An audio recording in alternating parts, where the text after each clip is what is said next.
Guys देखिए राजमा में सीटी लग गई है। अब प्यूरी बना रही, प्याज है तेल में डाल देंगे।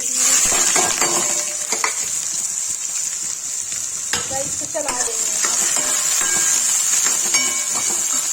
ये भून जाएगा तब इसमें लाल मिर्च, हल्दी, गरम मसाला, सौंफ, सब्जी मसाला, टमाटर डाल के प्यूरी बना लेंगे। गाइस देखिए प्याज मैरून हो गया, इसमें डालेंगे हल्दी, इसमें गाइस डालेंगे लाल मिर्च, भून देंगे।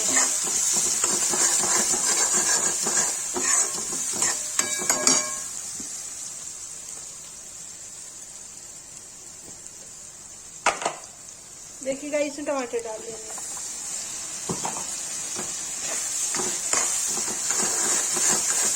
ये भून जाएगा तो ये राजमा में डाल के सीटी दे देंगे।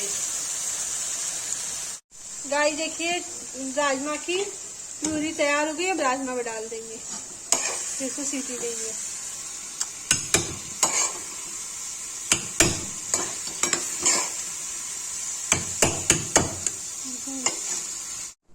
गाइस देखिए राजमा में प्यूरी डाल दिया है,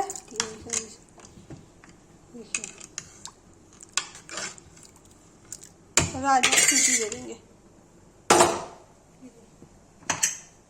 2 सीटी आएगी, ये गल जाएगा।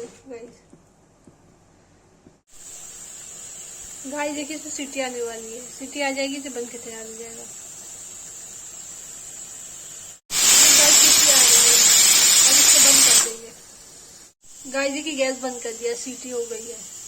ये खुल जाएगा तो इसको पलट देंगे।